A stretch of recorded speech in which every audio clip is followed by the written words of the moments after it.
Welcome to war of aspirants. BA second year history की ये हमारी तीसरी क्लास है। Political history of medieval India 1206 to 1526 AD में ये हमारी आज की तीसरी क्लास है। इससे पहले दो क्लास हो चुकी हैं।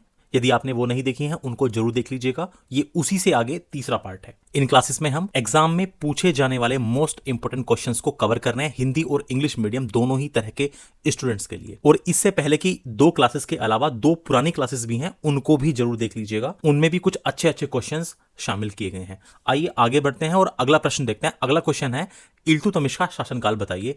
Tell the ruling period of Iltutmish. तो हमारा आंसर होगा 1210 ईस्वी में चौगान अर्थात पोलो खेलते समय घोड़े से गिरकर घायल होने के कारण कुतुबुद्दीन ऐबक की मृत्यु हो गई। और कुतुबुद्दीन ऐबक की अकस्मात मृत्यु के कारण, अचानक से हुई इस मृत्यु के कारण उसके उत्तराधिकारी के चुनाव की समस्या को तुर्क सरदारों ने स्वयं हल किया और कुछ तुर्की सरदारों ने आराम शाह को लाहौर में 1210 ईस्वी में सुल्तान घोषित कर दिया। अब ये आराम शाह कौन था? आराम शाह कुतुबुद्दीन ऐबक का पुत्र था। आराम शाह एक अयोग्य और आलसी व्यक्ति था। अनेक तुर्क सरदारों ने उसका विरोध भी किया और फिर उसके बाद इल्तुतमिश ने उसे पराजित कर दिया और उसकी हत्या कर दी और स्वयं सुल्तान बन गया। और जिस युद्ध में इल्तुतमिश ने आराम शाह की हत्या की, इसे जूड़ का युद्ध भी कहा जाता है, जो 1211 ईस्वी में लड़ा गया। In 1210 AD Qutbuddin Aibak died due to injury after falling from his horse while playing polo. Due to the sudden death of Qutbuddin Aibak, the problem of electing his successor was solved by the Turkish Sardars themselves. Some Turkish Sardars declared Aram Shah as Sultan in Lahore in 1210 AD. Aram Shah was the son of Qutbuddin Aibak. Aram Shah was an incompetent and lazy person. Many Turkish Sardars opposed him. Iltutmish defeated him and killed him and became the Sultan himself. This is also called the Battle of Jood, which was fought in 1211 AD. Shamsuddin Iltutmish ने 1211 ईस्वी से लेकर 1236 ईस्वी तक शासन किया। और इल्तुतमिश का अर्थ होता है साम्राज्य का स्वामी। और इल्तुतमिश को दिल्ली सल्तनत का वास्तविक संस्थापक कहा जाता है, क्योंकि इससे पहले जो कुतुबुद्दीन ऐबक था वो मात्र सिपह सालार के पद पर रहा था और उस समय राजधानी लाहौर हुआ करती थी। और इल्तुतमिश ने राजधानी को लाहौर से दिल्ली स्थानांतरित किया। 1236 ईस्वी में दिल्ली में इल्तुतमिश की मृत्यु हो गई और इसका जो मकबरा है, इसकी जो टॉम्ब है, वो दिल्ली में है। Shamsuddin Iltutmish ruled from 1211 to 1236 AD. Iltutmish means lord of the empire. Iltutmish is said to be the real founder of the Delhi Sultanate. Iltutmish shifted the capital from Lahore to Delhi. Iltutmish died in Delhi in 1236 AD and his tomb is in Delhi. अगला question है, टंका सिक्के की शुरुआत किसने की? Who started टंका coin? Iltutmish ने सबसे पहले शुद्ध अरबी सिक्के चलवाए। इसके द्वारा चलवाए गए चांदी के सिक्के को ही कहा जाता था टंका या टका। इल्तुतमिश ने जो शुद्ध अरबी सिक्के चलवाए चांदी के, उन्हीं को टंका या टका कहा जाता था। और जो इसने तांबे के सिक्के चलवाए उनको जीतल कहते थे। और इल्तुतमिश ने ही सिक्कों पर टकसाल का यानी मिंट का नाम लिखने की परंपरा भी प्रारंभ की। जहां पर सिक्के बनते हैं उस टकसाल का नाम लिखवाने की परंपरा भी किसने प्रारंभ की? इल्तुतमिश ने। राजपूतों पर विजय अभियान में ग्वालियर विजय के बाद इल्तुतमिश ने सिक्कों पर रजिया का नाम भी लिखवाया। Iltutmish first introduced pure Arabic coins. The silver coin issued by it was called Tanka or Taka, and the copper coin was called Jital. Iltutmish started the tradition of writing the name of mint on coins. After the victory of Gwalior in the campaign of Conquer the Rajputs, Iltutmish had also got Razia's name written on the coins. अगला question है, बाजार नियंत्रण व्यवस्था की दो विशेषताएं बताइए। Tell the two features of market control system. तो देखिए, जो मार्केट कंट्रोल सिस्टम था वो चलाया था अलाउद्दीन खिलजी ने। अलाउद्दीन खिलजी की वित्तीय और राजस्व सुधारों में गहरी रुचि थी। वो फाइनेंशियल और रिवेन्यू वाले रिफॉर्म में बहुत इंटरेस्ट रखता था। दिल्ली के सुल्तानों में अलाउद्दीन खिलजी पहला ऐसा शासक था जिसने ये रुचि दिखाई। अलाउद्दीन खिलजी के आर्थिक सुधार दो प्रकार के थे। एक तो था बाजार व्यवस्था यानी मार्केट सिस्टम, और दूसरा था भू राजस्व व्यवस्था यानी land revenue system. Alauddin Khilji had a keen interest in financial and revenue reforms. Alauddin Khilji was the first ruler among the sultans of Delhi who showed this interest. Alauddin Khilji's economic reforms were of two types. Number one is market system and number second is land revenue system. अब क्योंकि यहां पर बाजार नियंत्रण व्यवस्था के बारे में पूछा गया है, तो अलाउद्दीन खिलजी ने बाजारों में वस्तुओं के मूल्य निर्धारित किए और उसने घोषणा करवाई हुई थी कि जितने भी व्यापारी हैं वो बाजार में वस्तुओं को निर्धारित मूल्य पर ही बेचेंगे या उससे कम दामों पर बेचेंगे। कोई भी निर्धारित दामों से अधिक में वस्तु नहीं बेचेगा। और जितने भी दुकानदार वस्तुओं को तोलकर देंगे तो उसमें जरा भी बेईमानी नहीं करेंगे। और यदि किसी ने वस्तु कम तोली तो जितनी वस्तु कम तोली गई है उतना ही मांस उस दुकानदार के शरीर से काटकर निकाल लिया जाएगा। बाजार को नियंत्रित करने के लिए अलाउद्दीन खिलजी ने कुछ नए पद भी बनाए, जैसे दीवान ए रियासत। ये एक तरह से बाजार का नियंत्रक होता था। यह व्यापारियों पर नियंत्रण रखता था और यह बाजार नियंत्रण की पूरी व्यवस्था का संचालन करता था। और इसी के अलावा बरीद ए मंडी, जो बाजार के अंदर घूमकर बाजार का निरीक्षण करता था, इसी को हम बाजार निरीक्षक या मार्केट इंस्पेक्टर कह सकते हैं।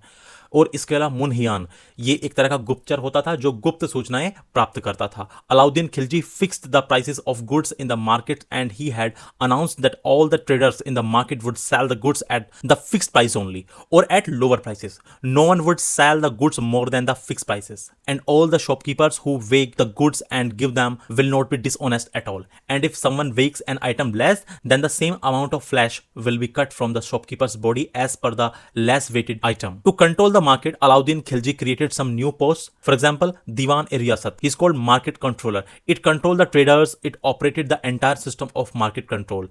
Bari de Mandi used to roam inside the market and inspect the market, and we can say him market inspector.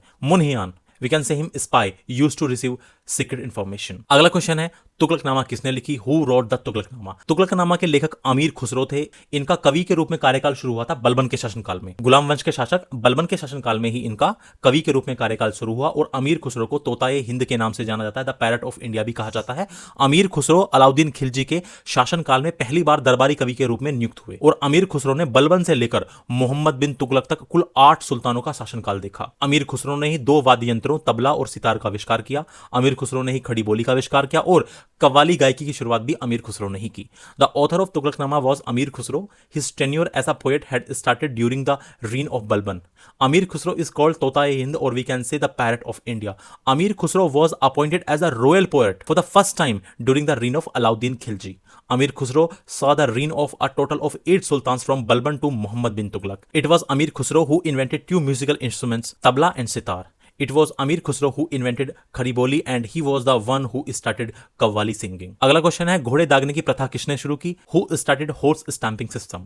घोड़ा दाग प्रथा की शुरुआत अलाउद्दीन खिलजी ने शुरू की थी। अब ये घोड़ा दाग प्रथा क्या थी? इसके अंतर्गत घोड़ों पर एक चिन्ह या एक निशान बनाया जाता था जिससे यह पता चलता था कि घोड़ा किस प्रांत का है, किस राज्य का है। इससे उसकी सेना के घोड़े आसानी से पहचान में आ जाते थे। और इसके अलावा सैनिकों का होलिया लिखने की प्रथा भी इस अलाउद्दीन खिलजी ने ही शुरू की थी। इस प्रथा के अनुसार सैनिकों के चेहरे का पूरा लेखा जोखा रखा जाता था।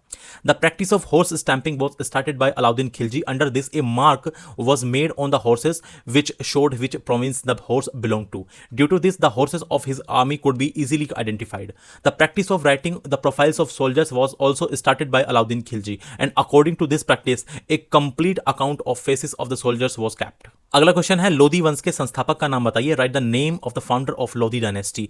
दिल्ली सल्तनत में जो लोधी वंश था वो 1451 ईस्वी से लेकर 1526 ईस्वी तक विद्यमान रहा। लोधी वंश का संस्थापक था बहलोल लोधी। इस प्रकार दिल्ली पर पहला अफगान राज्य की स्थापना का श्रेय बहलोल लोधी को दिया जाता है, क्योंकि लोधी वंश से पहले जितने भी 4 वंश थे, चाहे वो गुलाम वंश हो, चाहे खिलजी वंश हो, चाहे तुगलक हो, चाहे सैयद हो, वो सभी तुर्क थे, वो सभी तुर्की थे। लेकिन लोधी वंश का जो शासक था बहलोल लोधी, ये अफगानी था। बहलोल लोधी एक अफगान व्यापारी के परिवार में जन्मा था और बाद में यह प्रसिद्ध योद्धा होकर पंजाब का राज्यपाल बना और फिर 1451 ईस्वी में इसने दिल्ली सल्तनत को प्राप्त कर लिया, ग्रहण कर लिया। बहलोल लोधी ने अपने दूसरे बेटे सिकंदर लोधी को अपना उत्तराधिकारी नियुक्त किया और 1489 ईस्वी में बहलोल लोधी की मृत्यु हो गई। दिल्ली सल्तनत के सभी शासकों में बहलोल लोधी ने सबसे अधिक समय तक यानी 38 वर्षों तक शासन किया था। दिल्ली सल्तनत में जितने भी सुल्तान हुए उनमें जो सबसे लंबा शासनकाल रहा वो बहलोल लोधी का रहा। The Lodhi dynasty existed in the Delhi सल्तनत from 1451 to 1526 AD. The founder of Lodi dynasty was Behlol Lodi. Thus, the credit for establishing the first Afghan state in Delhi is given to Behlol Lodi. Behlol Lodi was born in the family of an Afghan merchant. Later, this famous warrior became the governor of Punjab and took over the Delhi Sultanate in 1451 AD. Behlol Lodi appointed his second son Sikandar Lodi as his successor.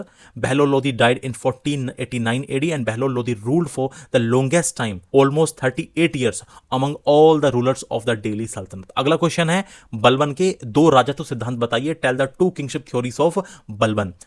Balban का जो सबसे पहला राजत्व का सिद्धांत है वो कुछ इस प्रकार से है कि बलबन सुल्तान को पृथ्वी पर नियाबत ए खुदाई, जिसका मतलब होता है अल्लाह का प्रतिनिधि, ईश्वर का प्रतिनिधि मानता था। बलबन ये कहता था जो सुल्तान है वो धरती पर अल्लाह का प्रतिनिधि होता है। और दूसरा, उसके अनुसार सुल्तान का जो स्थान होता है वो पैगंबर के ठीक बाद आता है तथा सुल्तान जिल्ले इलाही होता है। और जिल्ले इलाही का मतलब होता है ईश्वर का प्रतिबिंब, रिफ्लेक्शन ऑफ गॉड, और वह अल्लाह के निर्देश के अनुसार ही शासन करता है, ईश्वर के निर्देश के अनुसार ही शासन करता है। और सुल्तान को कार्य करने की प्रेरणा तथा शक्ति ईश्वर से प्राप्त होती है। इस वजह से किसी साधारण मनुष्य या सरदार को उसके कार्यों की आलोचना करने का भी अधिकार नहीं है। और बलबन यह मानता था कि राजा का हृदय अल्लाह की कृपा का, ईश्वर की कृपा का विशेष भंडार है, इसलिए मानव जाति में कोई उसके समान नहीं है। Balban considered Sultan to be Niyabat e Khudai, which means representative of God on earth. According to him, the place of Sultan comes after the Prophet and the Sultan is Jille Ilahi. we can say reflection of God, and he rules only according to the instructions of Allah. The Sultan gets his inspiration and power to work from God or Allah. Because of this, no common man or Sardar has the right to criticize his actions. Balban believed that the heart of the king is a special storehouse of Allah's grace, hence there is no one like him in the human race. तो इन कुल 3 कक्षाओं में हमने important short questions को किया है। अब इसके बाद जो आपकी क्लासेस होंगी उनमें हम इंपॉर्टेंट लॉन्ग क्वेश्चंस को कवर करेंगे। इन कक्षाओं की लेंथ बहुत ज्यादा ना हो जाए, इसलिए मैंने छोटे छोटे पार्ट्स में आपको ये क्लासेस प्रोवाइड कराई हैं। अब इसके बाद जो क्लासेस आएंगी वो लॉन्ग क्वेश्चन के फॉर्मेट में आएंगी। थैंक यू सो मच ये क्लास देखने के लिए।